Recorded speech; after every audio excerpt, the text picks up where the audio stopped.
4 கோடி ரூபாய் பறிமுதல் செய்யப்பட்ட விவகாரத்தில் சென்னை புரசைவாக்கத்தில் உள்ள நயினார் நாகேந்திரன் ஹோட்டலில் சிசிடிவி காட்சிகள் ஆய்வுக்கு உட்படுத்தப்பட்டிருக்கின்றன. இது பற்றிய தகவல்களை வழங்குவதற்காக நம்முடைய செய்தியாளர் செந்தில் இணைகிறார். செந்தில், கூடுதல் தகவல்கள்.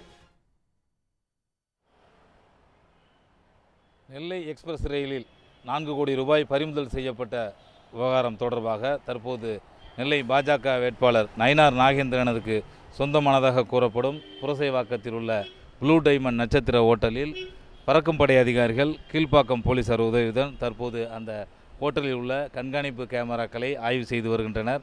கடந்த சில நாட்களாக இங்கு வந்து சென்றவர்கள் யார் யார் உள்ளிட்ட விவரங்களை தற்போது சிசிடிவி காட்சிகளில் அங்கே பதிவான காட்சிகளை வைத்து தற்போது அங்கே அந்த லாட்ஜில் வேலை பார்க்கும் ஊழியர்களையும் வைத்து இவர்கள் யார் யார் என தற்போது அடையாளம் கண்டு அவர்களின் பெயர் விவரங்களை தற்போது சேகரித்து வருகின்றனர்.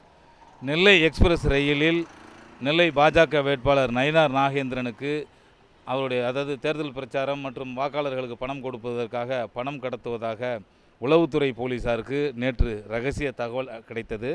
அதன் அடிப்படையில் உளவுத்துறை போலீசார் நெல்லை எக்ஸ்பிரஸ் ரயிலில் தீவிர கண்காணிப்பு பணியில் ஈடுபட்டிருந்தனர். அப்போது சந்தேகத்துக்கிடமான வகையில் 3 பேர் வந்து A1 கோச்சில் 26, 27, 28 ஆகிய 3 இருக்கைகளில் பைகளுடன் வந்து அமர்ந்தனர். போலீசார் அவர்களை கண்காணித்து சோதனையிட்ட போது அவர்கள் வைத்திருந்த பைகளில் கட்டுக்கட்டாக பணம் இருப்பது உறுதி செய்யப்பட்டது. இதையடுத்து 3 பேரையும் தாம்பரம் ரயில் நிலையத்தில் போலீசார் கைது செய்து கூடுதல் போலீசாரை வரவழைத்து கைது செய்து அவர்களிடம் நடத்திய விசாரணையில் ஸ்ரீவைகுண்டத்தைச் சேர்ந்த ஆட்டோ ஓட்டுநர் பெருமாள், அதேபோல ப்ளூ டைமண்ட் ஹோட்டலில் பணியாற்றும் சதீஷ் மற்றும் அவருடைய தம்பி நவீன் ஆகியோர் என தெரிய வந்தது. 3 பேரையும் பணத்துடன் பறக்கும் படை அதிகாரிகளிடம் போலீசார் ஒப்படைத்தனர். அவர்கள் கொடுத்த தகவலின் அடிப்படையில் சென்னை விருகம்பாக்கம் வெங்கடேஸ்வரன் நகரில் வசிக்கும் நெருங்கிய உறவினரான நயினார் நாகேந்திரனின் நெருங்கிய உறவினரான முருகன் வீட்டில் விடிய பறக்கும் படை அதிகாரிகளும் போலீசாரும் சோதனை நடத்தினர். ஆனால் ஆவணங்கள் எதுவும் அங்கு கைப்பற்றப்படவில்லை. தொடர்ந்து அந்த 3 பேரும் கொடுத்த தகவலின் அடிப்படையில் சென்னை புரசைவாக்கத்தில் உள்ள நயினார் நாகேந்திரனுக்கு சொந்தமானதாக கூறப்படும் அந்த நட்சத்திர விடுதியில் விடிய சோதனை நடத்தி விட்டு சென்றனர்.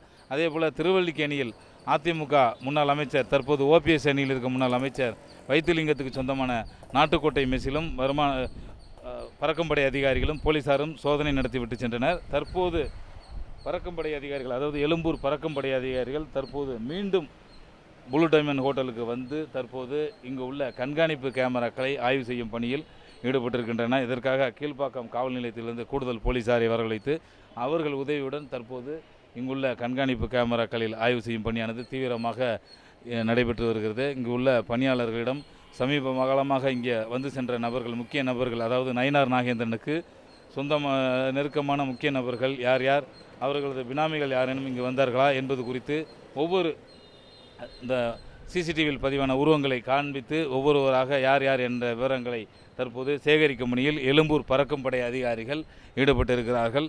இதற்காக தற்போது கீழ்ப்பாக்கத்திலிருந்து கூடுதலாக போலீசார் வரவழைக்கப்பட்டிருக்கின்றனர். தொடர்ந்து இந்த பணமானது வருமான வரித்துறையிடம் ஒப்படைக்கப்பட்டிருப்பதாகவும் தற்போது புதிய தகவல் வந்திருக்கிறது. பறிமுதல் செய்யப்பட்ட 4 கோடி ரூபாய் பணம் அரசு கருவூலத்தில் வைக்கப்பட்டிருந்தது.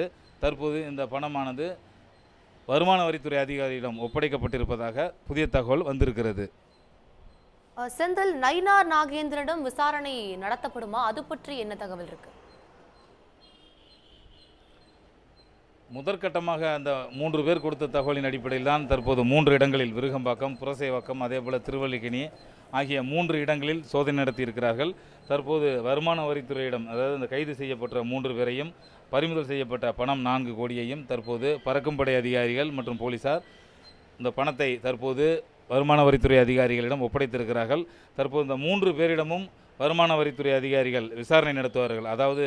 கைதான பெருமாள், அதேபோல் சதீஷ், நவீன் ஆகிய 3 பேரிடமும் வருமான வரித்துறை அதிகாரிகள் விசாரணை நடத்துவார்கள். அவர்கள் கொடுக்கும் தகவலின் அடிப்படையில் அடுத்த கட்ட விசாரணையானது நிச்சயமாக நயினார் நாகேந்திரனிடம் இருக்கும் என காவல்துறை அதிகாரிகள் தரப்பில் தெரிவிக்கப்பட்டிருக்கிறது.